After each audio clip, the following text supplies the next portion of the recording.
আসসালামু আলাইকুম। তাণ্ডব তাণ্ডব ছবির একজন সহকর্মী আমাদের মনির নাম মারা গেছেন, কাজ করতে গিয়ে মারা গেছে। দেখেন, এরা খুব রিক্সি শট দেয় সব সময়। আমরা নায়কদেরকে দেখি অনেক সময় গ্লাস জাম্প করে চলে আসতেছে বা ছাদ থেকে লাফ দিতেছে, বিভিন্ন রকম রিক্সি শট দেখি, কিন্তু কিন্তু আসলে ওগুলো নায়ক থাকে না। নায়কের জায়গায় আরেকজন ডামি ম্যান থাকে, ওই নায়কের কাপড় চোপড় পরাইয়া তাকে দিয়ে ওই শটগুলা দেওয়া হয়। ওই কাজটাই করতো মনির। আর এরা সবসময় ওই ফাইট ডাইরেক্টরের হাত ধরেই ফিল্মে আসে, এটাই শিখছে তারা, রিক্সি শট দেওয়া। এখন তো ধরেন আধুনিক জগৎ, অনেক ব্যবস্থা আছে।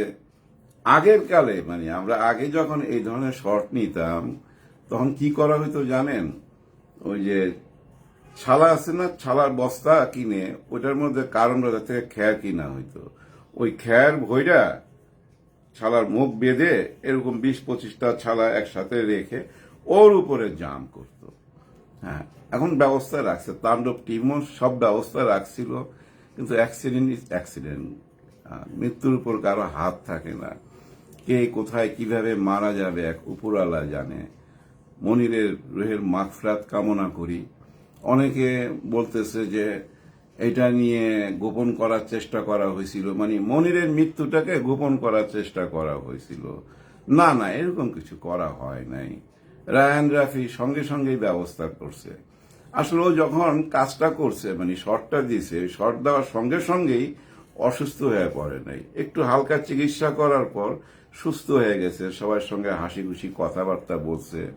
ঘন্টা দুয়েক পর আবার পেইন উঠছে, খুব কাছাকাছি ছিল হাসপাতাল, আউটডোরে আছে ইউনিট। হাসপাতালে নেওয়ার পর বাঁচে নাই আর কি। তারপরে আলফা টিম থেকে, তাণ্ডবের টিম থেকে, যে প্রডিউসার শাহরিয়ার নাজিম উনি এবং আমাদের রায়হান রাফির টিম সবাই লাশ ঢাকায় পৌঁছাইছে এবং ওনার বাড়িতে পৌঁছাইছে, দাফনের ব্যবস্থা করছে, সবই করছে।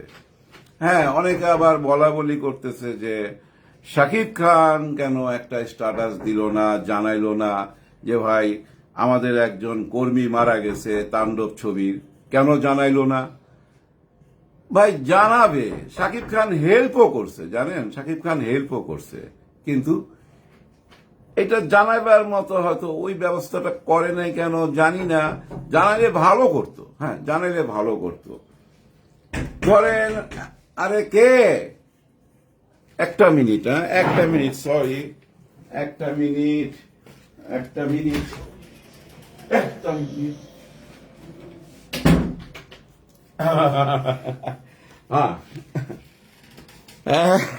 যাই হোক, আমারই বাচ্চা, ও বুঝতে পারে নাই আমি ক্যামেরার সামনে, ভয়ে দৌড় দিছে, বুঝছেন? ও দৌড়টা দেখে হাসি পেয়ে গেল। যাই হোক, একটা কষ্টের কথা শেয়ার করতেছিলাম। এরকম হয়, বুঝছেন, এর আগেও বুঝছেন এরকম ঘটনা ঘটছে। আর শাকিব খান এইসব ব্যাপারে খুবই স্পর্শকাতর। ও কিন্তু ব্যবস্থা করে, কিন্তু প্রকাশ করে না। সব দিক থেকেই ব্যবস্থা করে, টাকা পয়সাও দেয়, আল্লাহ ওকে দিছে, দিবে না কেন? ও দুই হাত খুইলাই দেয়, কিন্তু এটা আমার নিজের চোখের দেখা। প্রকাশটা নাই, আওয়াজ দেয় না আর কি। যাই হোক, এবার আসি একটু অন্য ধরনের খবরে। এবার ঈদ, কোরবানি ঈদ। কোরবানি ঈদ কিন্তু খুব জমজমাট হবে। কারণ কি জানেন? এবার কোরবানি ঈদের ছুটি 10 দিন অলরেডি সরকার ছুটি ঘোষণা করছে। খুব সম্ভব 5ই আগস্ট থেকে 15ই আগস্টে হয়তো খুলবে, বা 14ই আগস্ট, 9 থেকে 10 দিনের একটা ছুটি। তার বুঝেনি তো, সিনেমার ব্যবসার জন্য খুব বড় একটা সুখবর। ছবি আসবে 4-5টা, এর মধ্যে সবাই আমরা তাকায় আছি প্রথমে তাণ্ডবের দিকে, যেহেতু শাকিব খান আছে, শাকিব খান একজন সুপারস্টার। আবার তাণ্ডব ছবি নিয়েও কিছু কথাবার্তা চলতেছে, যেমন ওই যে শুটিং এর ফাঁকে ফাঁকে কিছু লিক হয়, বুঝছেন।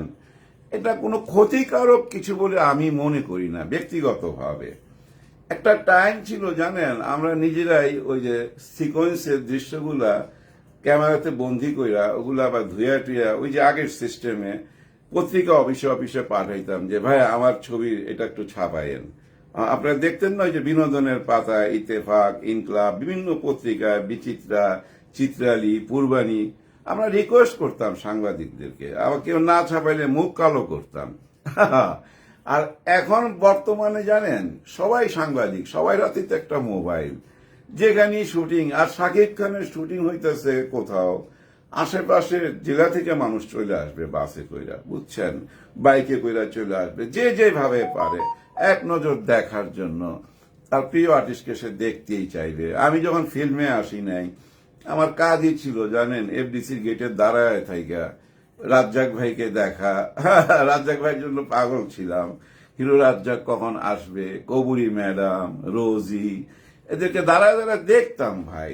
এক নজর দেখতে পায়, আবার ওইটা মহল্লা যায় সন্ধ্যার সময় আড্ডার মধ্যে সবাই বলতাম, জানো রাজ্জাক ভাই না আমার দিকে তাকাইছে। ওর আবার খোঁচাইতো, ভাই তোর দিকে তাকাইছে নাকি, তোর দিকে তাকাইবেন, তোর চিনে। আমি বলি না, এদিকে তাকাইছে, মনে হয় আমার দেখলো আর কি। ওইটাই আলোচনা করতাম। একবার ঘটনা বলি, এই যে গুলশান আজাদ মসজিদটা আছে না, আজাদ মসজিদের সামনে একটা পার্ক আছে, দেখবেন দুইটা কামান রাখা আছে, এখন আছে কিনা জানি না। ওইটা একটা পার্ক ছিল, ওখানে প্রচুর ছবি শুটিং হইতো, প্রচুর ছবি। তো ওইখানে কি জানি ছবির নাম সন্তান নাকি আমার মনে নাই, শুটিং হচ্ছিল। তো নায়ক নায়িকেরা রাজ্জাক ভাই আর কবরী ম্যাডাম ছিল। তা আমরা তো দূরে দাঁড়ায় দেখতেছি, তো কবরী ম্যাডাম পানি খাইতে চাইছে, তো এক গ্লাস পানি তাকে দিছে। উনি বোধ হয় পানির এক গ্লাসের মনে হয় অর্ধেক খাইছে, তো বাকি পানিটা আবার ফেরত দিছে। ফেলতে যাবে, পানিটা ফেলতে যাবে, ওই থেকে একটা পাশের থেকে একটা লোক বলতেছে, হ্যাঁ আমরা কিন্তু তখন পোলা পান, ওটা একটা মধ্যবয়সী লোক, যে ভাই পানিটা ফালায়েন না, পানিটা ফালায়েন না। ওই প্রোডাকশনের ছেলেটা বলতেছে কেন, ভাই আমাদের যায় না, আমি খামু।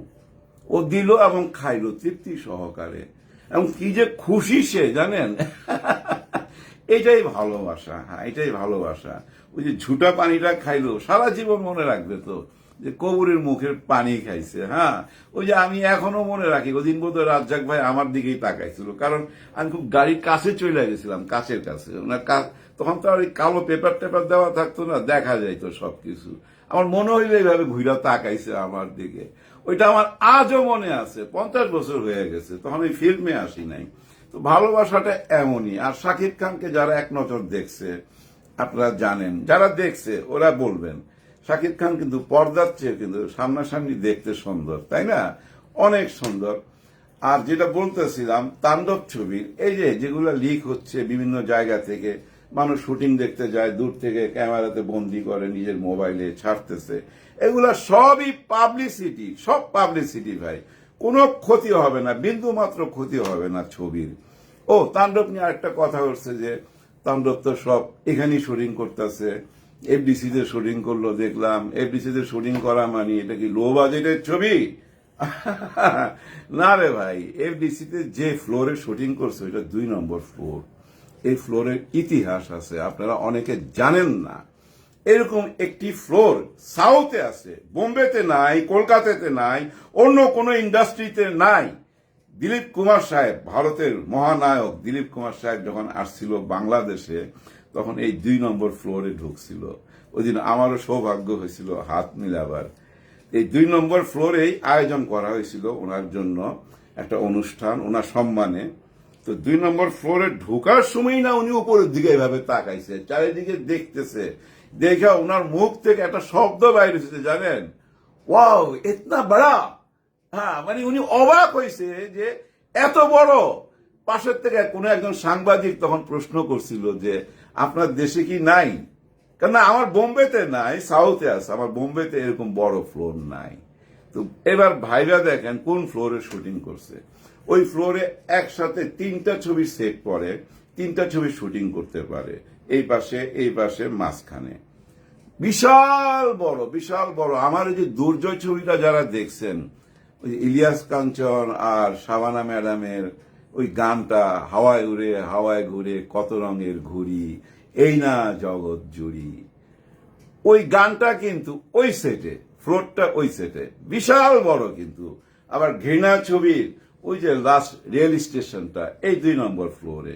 অনেক ভাড়া ভাই, এটা জানেন না, অনেক ভাড়া, 3 বেলার, অনেক খরচ। আর এই সেটের মধ্যে একটা মানে এই ফ্লোরের মধ্যে একটা সেট ফেলতে গেলে বুঝছেন মিনিমাম 15 থেকে 20 লাখ টাকা লাগবে বর্তমানে। আগে কম লাগতো, 3-4 লাখ টাকা। আমার ওই টাইমে 3-4 লাখ টাকা খরচ গেছে, এখন 20-25 লাখে পৌঁছাইছে। এটা কিন্তু সেন্ট্রাল এসি, কিন্তু অনেক কারেন্ট বিল আসে। সো এই ফ্লোরে শুটিং করা মানে লো বাজেটের ছবি, আর এই দেশের ছবি এই দেশেই তো শুটিং হবে। বর্তমানে আমাদের ভারতের সঙ্গে একটু সম্পর্ক নটখটে না, এখন ওনারা যদি যায় শুটিং করতে পারবে, প্রবলেম হবে না। সামনে ঈদ, ঈদের আর কয়দিন বাকি আছে, তাই না? জুনের 4-5 তারিখে ঈদ, এখানেই শেষ করতে হবে। অথবা কিছুটা অংশ ওনারা থাইল্যান্ডে শুটিং করবে শুনছি, ওখানেও যাইতে পারে। কিন্তু বাংলাদেশের ছবিটা হচ্ছে বলে এটা লো বাজেটের ছবি, ছবির মান ভালো হবে না এটা ভাইবেন না। ছবির মেন কেই জানেন? মেন মানুষটা কে? ছবির ডাইরেক্টর।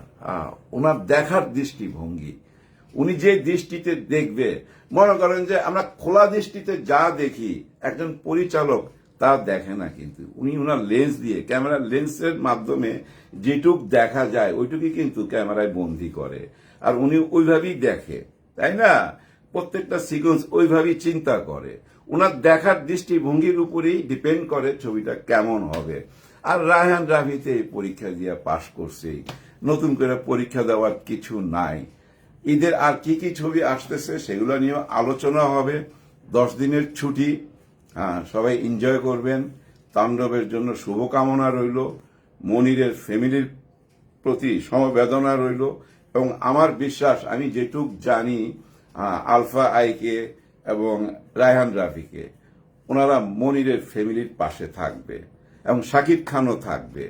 শাকিব খান একটা স্ট্যাটাস দিলে হয়তো ভালো হইতো, এই প্রশ্নটা উঠতো না যে ভাই ওইখানে যদি মনিরের জায়গায় অন্য কেউ মারা যেত, মনে করেন কোনো নায়ক মারা যেত বা কোনো নায়িকা মারা যেত, আল্লাহ না করুক, যদি এরকম ঘটনা ঘটতো, তাহলে কি শাকিব খান স্ট্যাটাস দিত না? এরকম একটা প্রশ্ন চলে আসে। আমার মনে হয় আমি কথা বলতেছি এর মধ্যে হয়তো দিয়েও ফেলছে, বাইরে আগেও দিছে, আমি জানি না, আমি সকাল পর্যন্ত দেখি নাই। যাই হোক, দোষ ধরলেই ধরা যায়, দোষ খুঁজলেই খোঁজা যায়, কিন্তু ওনারা কাজের মধ্যে আছে, কাজের সফলতা কামনা করি। সবার জন্য সবাই দোয়া করবেন। আল্লাহ হাফেজ।